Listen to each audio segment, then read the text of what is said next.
នេះគឺជាផែនទីពិភពលោកដែលបង្ហាញថាប្រទេសណាខ្លះដែលប្រកាន់ខាងឆ្វេងនិងប្រទេសណាខ្លះដែលប្រកាន់ខាងស្ដាំនៅក្នុងការបើកបរដូច្នេះតើមកពីមូលហេតុអ្វីបានជាប្រទេសទាំងអស់នោះមានទិសដៅចរាចរណ៍ខុសគ្នាបែបនេះជំរាបសួរនិងសួស្តីដល់អ្នកនាងសេងលីពីក្រាំងចំណេះយើងដឹងហើយថាការធ្វើដំណើរនៅក្នុងពេលបច្ចុប្បន្ននេះគឺជារឿងមួយដែលសំខាន់សម្រាប់អ្នកដែលរស់នៅក្នុងទីក្រុងក៏ដូចជាអ្នកដែលរស់នៅក្នុងជនបទផងដែរ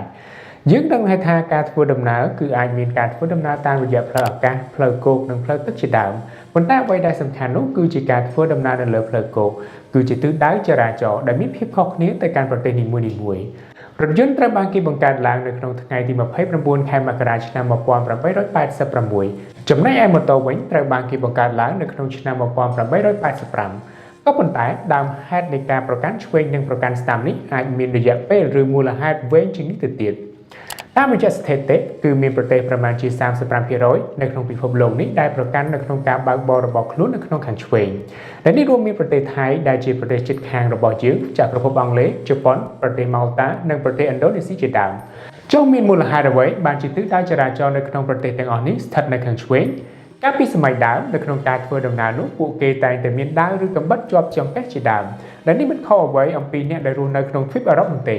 ភាគច្រើននៃអ្នកដែលកាន់ដាវនោះប្រើប្រាស់ដៃស្ដាំដូច្នេះពួកគេបានដាក់ដាវរបស់ខ្លួនស្ថិតនៅក្នុងខាងឆ្វេងដៃរបស់ពួកគេនៅពេលដែលពួកគេបានជួបជាមួយនឹងអ្នកផ្សេងទៀតនៅតាមដងផ្លូវនោះជារឿងធម្មតាពួកគេក៏បានលើកដៃខាងស្ដាំរបស់គេដើម្បីធ្វើការស្វាគមន៍ឬក៏ដើម្បីការពារខ្លួនប្រសិនបើមានការវាយប្រហារជាដើមមូលហេតុម្យ៉ាងទៀតនោះដាវដែលស្ថិតនៅខាងឆ្វេងដៃបែបនេះគឺមិនងាយស្រួលនៅក្នុងការឆក់ឬលួចបាននោះទេនៅក្នុងការធ្វើដំណើរការដែលមានដាវស្ថិតនៅក្នុងខាងឆ្វេងដៃបែបនេះការឡើងនៅជិះសេះនោះគឺត្រូវតែស្ថិតនៅក្នុងខាងឆ្វេងដៃដូចគ្នានេះគឺដើម្បីកុំឲ្យមានការទើសទាល់ជាមួយនឹងដាវដែលបានចងជាប់ជាមួយនឹងចង្កេះរបស់ខ្លួនបែបនេះក៏ប៉ុន្តែក៏មានផុសតាំងចង្អុលបង្ហាញផ្សេងទៀតថាការប្រកាន់ឆ្វេងនេះអាចមានវ័យចំណាស់ជាងនេះទៅទៀតនៅក្នុងឆ្នាំ1998ផ្លូវធ្វើដំណើរមួយទៅក្នុងការទៅយកថ្មរបស់ពួករវាងនោះត្រូវបានគេរកឃើញនៅក្នុងចក្រភពអង់គ្លេសគេបានរកឃើញនៅស្នាមនៅលើផ្លូវដែលមានសភាពខូងខ្លាំងនៅផ្នែកខាងឆ្វេងនៃផ្លូវចេញអំពីកន្លែងយកថ្មនេះប្រសិនបើប្រៀបធៀបជាមួយនឹងផ្នែកខាងស្ដាំនេះក៏ដោយសារតែរទេះនៅក្នុងការដឹកថ្មនេះគឺមានទម្ងន់ធ្ងន់នៅពេលដែលគេចាក់ចេញអំពីកន្លែងយកថ្មនេះបានបង្ហាញថាមនុស្សនៅក្នុងសម័យបុរាណនោះប្រហែលជាធ្វើការប្រកាន់ខាងឆ្វេងនៅក្នុងឆ្នាំ1300 Pope Boniface ទី8បានឲ្យអ្នកធម្មយាត្រាទាំងអស់មកកាន់ទីក្រុងរ៉ូមនោះគឺត្រូវតែប្រកាន់ខាងឆ្វេងមកដល់ពាក់កណ្ដាលទសវត្សរ៍ឆ្នាំ1700ចរាចរណ៍នៅលើស្ពាននៅក្នុងទីក្រុងឡុងនោះគឺមានសភាពកកស្ទះយ៉ាងខ្លាំងដែលពិបាកនៅក្នុងការធ្វើដំណើរដូច្នេះនៅក្នុងឆ្នាំ1756នោះច្បាប់ថ្មីមួយត្រូវបានគេដាក់នៅលើស្ពាននេះគឺដើម្បីធ្វើដំណើរនៅលើខាងឆ្វេងតែប៉ុណ្ណោះដែលច្បាប់មួយនេះបានក្លាយទៅជាច្បាប់ជាតិរបស់ចក្រភពអង់គ្លេសនៅពេលក្រោយដូច្នេះសួរតើការប្រកាន់ឆ្វេងនិងប្រកាន់ស្ដាំមួយណាល្អជាង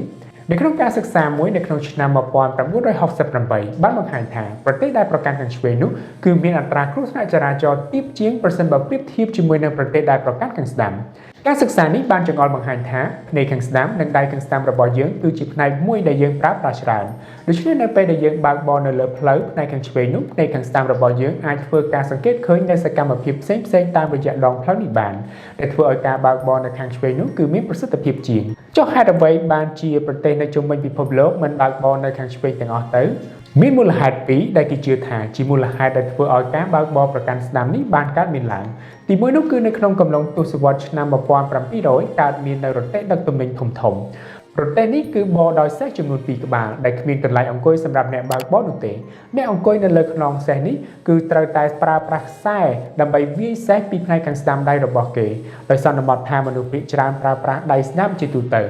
ហើយអ្នកដែលអង្គុយបែបនេះធ្វើឲ្យគាត់មើលឃើញនៅកង់រទេះរបស់ខ្លួនស្រួលមិនមានផលប៉ះពាល់ទៅដល់រទេះផ្សេងទៀតដែលកំពុងតែស្ថិតនៅលើផ្លូវតែមួយនេះក៏ដោយសារតែប្រទេសអង់គ្លេសនៅក្នុងសម័យនោះគឺផ្លូវមានសភាពតូចចង្អៀតមិនងាយស្រួលនៅក្នុងការធ្វើដំណើរដែលពិបាកសម្រាប់រទេះខ្នាតធំពីរនៅលើដងផ្លូវតែមួយហើយនៅក្នុងកំឡុងពេលតែមួយគ្នានេះផងដែរមូលហេតុទី2ដែលសំខាន់មួយទៀតនោះគឺជាណាប៉ូលីអុងដែលមានឥទ្ធិពលខ្លាំងនៅក្នុងទ្វីបអឺរ៉ុបនៅក្នុងសម័យនោះគាត់ក៏បានប្រកាសឲ្យប្រទេសបារាំងងាកមកកាន់ខាងស្ដាំវិញនេះគឺដើម្បីប្រឆាំងជាមួយនឹងចក្រភពអង់គ្លេសដែលប្រកាន់ខាងឆ្វេងនោះ และនេះប្រទេសមួយចំនួនដូចជាកាណាដាអ៊ីតាលីអេស្ប៉ាញបានធ្វើការផ្លាស់ប្ដូរងាកមកកាន់ខាងស្ដាំវិញនៅក្នុងកំឡុងទសវត្សរ៍ឆ្នាំ1920និងនៅក្នុងឆ្នាំ1930នោះប្រទេសនៅក្នុងតំបន់អារ៉ុបខាងកើតបានធ្វើតាមផងដែរនៅក្នុងថ្ងៃទី3ខែកញ្ញាឆ្នាំ1967នៅវេលាម៉ោង 4:50 នាទីព្រឹកប្រទេសស្វីដេនបានក្លាយទៅជាប្រទេសចុងក្រោយមួយនៅក្នុងទ្វីបអឺរ៉ុបដែលបានចំណាយទឹកប្រាក់រហូតដល់$120 លានសហរដ្ឋអាមេរិកដើម្បីធ្វើការអប់រំប្រជាជនរបស់ខ្លួនអំពីសញ្ញាចរាចរណ៍ថ្មីនៅក្នុងគោលបំណងនោះគឺងាកមកបើកបរប្រកាន់ខាងស្ដាំវិញនៅក្នុងថ្ងៃទី7ខែកញ្ញាឆ្នាំ2009ប្រទេសសាម៉ូអាដែលជាកោះតូចមួយនៅក្នុងមហាសមុទ្រប៉ាស៊ីហ្វិកនោះបានងាកពីការប្រកាន់ខាងស្ដាំមកកាន់ប្រកាន់ខាងឆ្វេងវិញនេះដើម្បីស្របទៅតាមប្រទេសជិតខាងរបស់ខ្លួនដូចជាប្រទេសអូស្ត្រាលីនិងប្រទេសញូហ្សេឡង់ជាដើមដូច្នេះតើអ្នកទាំងអស់គ្នាយល់បែបណាចំពោះការប្រកាន់ឆ្វេងនិងប្រកាន់ស្ដាំរបស់ប្រទេសនីមួយៗបែបនេះជួយ comment ប្រាប់ខ្ញុំនៅខាងក្រោមវីដេអូនេះផងដូច្នេះប្រសិនបើអ្នកទាំងអស់គ្នាចូលចិត្តនៅវីដេអូប្រភេទនេះក៏កុំភ្លេចជួយចុច like subscribe និង share មកកាន់ channel របស់ខ្ញុំជួបគ្នានៅវីដេអូក្រោយៗទៀត